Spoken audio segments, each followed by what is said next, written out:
Dear student, तो अब हम लोग करने जा रहे हैं सीबीएसई 2025 फिजिक्स पेपर का सेक्शन सी। ये भोपाल रीजन का क्वेश्चन है, सेट सीरीज 5572। आइए देखते क्वेश्चन हमसे क्या कहता है कि write the mathematical forms of three postulate of Bohr theory of hydrogenic. तो एटम्स और न्यूक्लिया इसका सबसे मोस्ट एक्सपेक्टेड क्वेश्चन है। बोर थ्योरी, नील बोर की जो थ्योरी है उसके जो थ्री एटॉमिक पोस्टुलेट है बेटा वो आपको याद करके आना ही है। तो इसके क्वेश्चन के बेसिकली आपको पहले आप थ्री पोस्टुलेट लिख लीजिए, फिर उस पोस्टुलेट को यूज करते हुए using them two electron revolving in the nth orbit, मतलब कोई इलेक्ट्रॉन है जो nth ऑर्बिट में रिवॉल्व कर रहा है तो उसका जो रेडियस होगा उस ऑर्बिट का वो n स्क्वायर के प्रोपोर्शनल होगा, यानी कि जो ऑर्बिट का जो नंबर है n उसके स्क्वायर के प्रोपोर्शनल होगा, और जो टोटल एनर्जी होगी एटम की वो प्रोपोर्शनल होगी 1/n स्क्वायर की।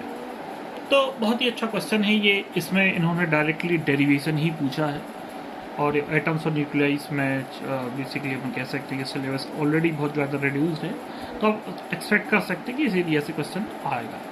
ओके, तो चलिए इसका हम लोग देखते हैं डेरिवेशन।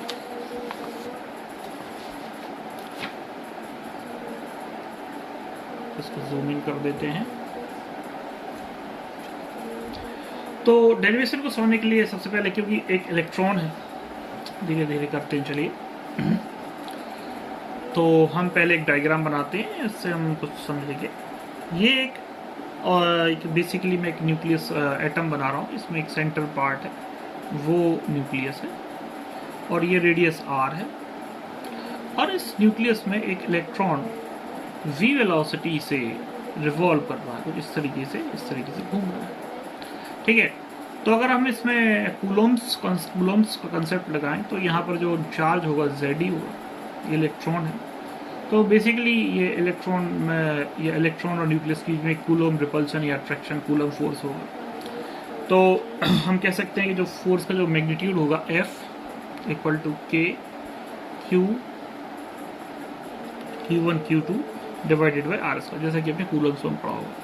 और बेसिकली इलेक्ट्रॉन एक सर्कुलर पार्ट में मूव कर रहा है, तो इसमें जो Coulomb force will act as a centripetal force. तो ये जो कूलम फोर्स है वो एक सेंट्रीपिटल फोर्स की तरह वर्क करेगा। ठीक है, तो चलिए बेटा हम एक फॉर्मूले की वैल्यू रख देते हैं। के यहाँ पर कॉन्स्टेंट है के, क्यू क्या है चार्ज ऑफ इलेक्ट्रॉन, और Q2 क्या है चार्ज ऑफ प्रोटॉन। इसको हम लिखते हैं Z इंटू ई, क्योंकि न्यूक्लियस में बहुत सारे प्रोटॉन होते हैं तो Z नंबर ऑफ प्रोटॉन से ई इसका फंडामेंटल चार्ज।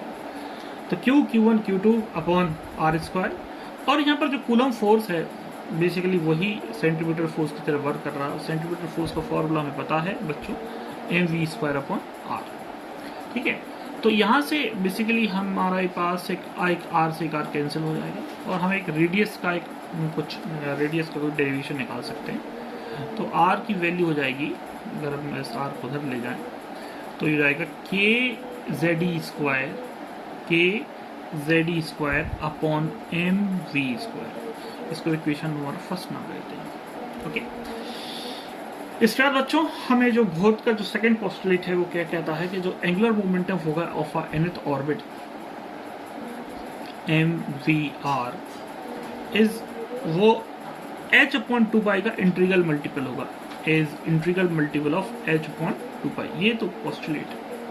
ठीक है, ये बोहर का सेकंड पोस्टुलेट है। जो एंगुलर मोमेंट होगा, जो इलेक्ट्रॉन जिस ऑर्बिट में रिवॉल्व कर रहा है उसका जो एंगुलर मोमेंटम होगा L, जिसकी वैल्यू mvr होती है, वो h/2π का इंटीग्रल मल्टीपल होगा n होगा। ठीक है, तो यहाँ से हम लोग बच्चों हम यहाँ से भी एक रेडियस की वैल्यु निकाल सकते हैं। यहाँ से तो जो r की वैल्यू हो जाएगी n upon mv into nh/2π। ये हम कहते हैं इक्वेशन नंबर सेकेंड। ठीक है, तो इन R से इक्वेशन नंबर फर्स्ट और सेकेंड को अगर हम कंपेयर करें, फर्स्ट और सेकेंड को अगर हम कंपेयर करें तो हम क्या कह सकते हैं, हम कह सकते हैं कि kZe² upon mv² equal to, ये तो था ही बच्चों, यहाँ से हमें मिला है n इंटू h/2π। तो ये जबरदस्ती का हमने लगता है दो बार निकाल दिया है। देखिए mvr इक्वल टू nh/2π, तो यहाँ से जो r की हो जाएगी, ये 2n आ गए हैं 1/mv इंटू nh/2π। ठीक है, ओके चलिए। तो यहाँ से हम दोनों इक्वेशन को अगर इक्वेट कर दें आपस में तो ये हमें मिलती है NH/mv इंटू 2π। तो बच्चों यहाँ से आप क्लियरली वेलोसिटी की वैल्यू देख सकते हैं। v से v कैंसिल, एक m कैंसिल, तो जो वेलोसिटी की वैल्यू हो जाएगी, वेलोसिटी v वो हो जाएगी ये हो जाएगा 2π इंटू वी स्क्वायर है, तो ये इधर जाएगा, इधर आएगा, ठीक है, सॉरी। तो kZe square into 2π upon NH, ये वेलोसिटी की वैल्यू हो जाएगी, ठीक है, ये वेलोसिटी की वैल्यू हो जाएगी। तो बच्चों अगेन हम लोग वेलोसिटी की वैल्यू जो हमने रेडियस निकाला था इक्वेशन नंबर 2 में, उसमें हम लोग पुट कर देंगे, ठीक है। तो मैं आपको फिर से दिखाता हूँ, ये इक्वेशन नंबर 2 है।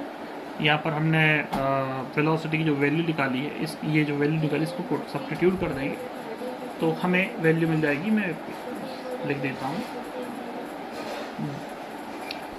1/m into v, kZe square upon NH into 2π। तो देखिए R और मल्टीप्लिकेशन में भी बच्चों इधर पर NH/2π ही है, ठीक है। ये हमने सब्स्टिट्यूशन किया है, यहाँ पर वेलोसिटी की वैल्यू रख रहे हैं हम लोग, तो ये रख दी है kZe स्क्वायर, जो मुझे वेलोसिटी की वैल्यू अपॉन NH इंटू 2π, ठीक है, इंटू, अब आप देख सकते हैं NH इंटू 2π से मल्टीप्लिकेशन में है, तो ये NH और ये स्क्वायर हो जाएगा।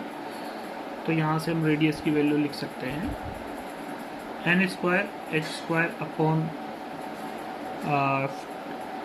m k Z e square into 4π square, ये वैल्यू हम लिख सकते हैं m k Z e square 4π square n square. तो बच्चों जैसे कि हमसे पूछा गया था कि हमें प्रूफ ये करना था कि जो रेडियस होता है वो प्रोपोर्शनल होगा यहाँ से n स्क्वायर, ये चीज़ हमें प्रूफ करनी है। तो ये पहला पार्ट ही पूछा। अब वो पूछ रहा है कि टोटल एनर्जी। तो बच्चों यहाँ पर जब इलेक्ट्रॉन रिवॉल्व कर रहा है तो इसके पास दो प्रकार की एनर्जी है, एक तो काइनेटिक एनर्जी है मोशन के कारण, और फोर्स ऑफ अट्रैक्शन के कारण पोटेंशियल एनर्जी। जैसे दो प्रकार की बेटा बच्चों इसके पास एनर्जी होगी इलेक्ट्रॉन रिवॉल्व कर। तो हम क्या लिख सकते हैं, हम लिख सकते हैं कि जब इलेक्ट्रॉन रिवॉल्व कर रहा है सर्कुलर ऑर्बिट में तो काइनेटिक एनर्जी, ठीक है, काइनेटिक एनर्जी होगी और पोटेंशियल एनर्जी होगी, तो बेटा वैल्यू क्या होगी। काइनेटिक एनर्जी जैसे कि आप सभी जानते हैं कि जो होता है वो 1/2mv स्क्वायर होता है, और तो जैसा कि आप जानते हैं कि काइनेटिक एनर्जी 1/2mv स्क्वायर होता है। और बच्चों हम लोग यहाँ पर पूरे डेरिवेशन का यूज़ कर सकते हैं। देखिए बच्चों यहाँ आप देख सकते हैं जैसे कि यहाँ पर ये mv स्क्वायर की जो वैल्यू हो जाएगी, यहाँ से अगर आप देखें तो kZe स्क्वायर अपॉन r हो जाएगा, mv स्क्वायर आ जाएगा और kZe r अपॉन में आ जाएगा, ठीक है। तो इसका यूज़ कर सकते हैं हम लोग, ठीक है। mv स्क्वायर की मैं वैल्यू लिख रहा हूँ बच्चों यहाँ पर ke हाफ इंटू, ठीक है, ये हो जाएगा kZe स्क्वायर अपॉन r, ठीक है। तो ये काइनेटिक एनर्जी की वैल्यू हुई बच्चों। इसके बाद हम लोग पोटेंशियल एनर्जी की वैल्यू निकालेंगे। Potential energy PE, potential energy basically आप जानते हैं, फॉर्मूला आपने पढ़ा ही है, K Q1 Q2 upon R, K Q1 Q2 upon R, ये फॉर्मूला होता है पोटेंशियल एनर्जी का। तो K, ये अगर इसको न्यूक्लियस माने तो ये Ze और ये charge of electron Ze upon R। तो और चूंकि इलेक्ट्रॉन का चार्ज नेगेटिव है तो माइनस हो जाएगा यहाँ पर, तो PE equal to minus K Ze square upon potential. तो टोटल एनर्जी बच्चों यहाँ से हम क्या लिख सकते हैं, total energy kinetic energy plus potential energy.